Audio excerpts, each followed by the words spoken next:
Okay, so another news is Trudeau lays out China approach ahead of Biden meeting. Canadian Prime Minister Justin Trudeau laid out a three-pronged vision of engagement, competition, and confrontation with China in a CNN interview ahead of a much-anticipated meeting with U.S. President Joe Biden, in which the two Western leaders are expected to cover a number of security issues. Speaking with CNN's Paula Newton, Trudeau said that in areas like climate change, Canada aims to engage constructively with Beijing while still challenging its approach in areas such as human rights and security. We're going to have continued to be wide-eyed and clear about the threat that China poses and wants to pose to the stability of our democracy. Trudeau will meet the Biden later, making the U.S. president's first official government visit to the country since entering the White House more than 2 years ago. The trip is anticipated to underscore deeper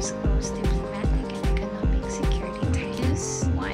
India's parliament strips Rahul Gandhi of lawmaker status after defamation conviction. The former leader of India's main opposition political party has been disqualified as a lawmaker a day after he was handed a 2-year jail sentence for defamation, in ruling his supporters say he is politically motivated. India's lower house, the Lok Sabha, said in a statement Gandhi is disqualified from the membership citing his recent conviction. It is the second seat back in as many days for India's opposition Congress party, and could neuter out of the new figures that is the kind of star power and name recognition to challenge Prime Minister. Gandhi was found guilty of defamation by a court in western state of Gujarat for a speech he made in 2019 in which he referred to James as having the same surname as Modi. The 52-year-old politician was granted bail according to his Congress party, which decried his conviction, accusing Modi of using the courts to silence his critics. Everyone knows that Rahul Gandhi is raising his voice against the dictator. He is showing the courage to call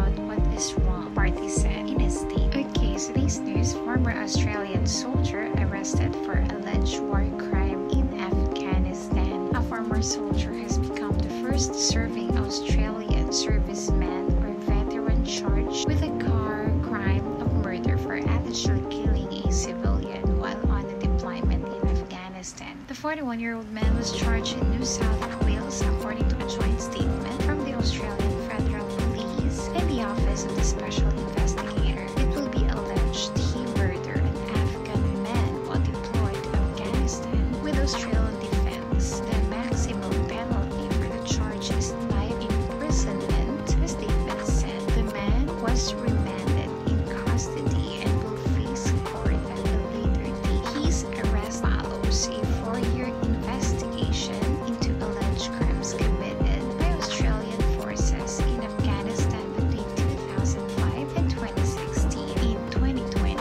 the long-awaited report by the Inspector General of the Australian Defence Force concluded that Australian elite forces allegedly killed 39 Afghan civilians and prisoners unlawfully.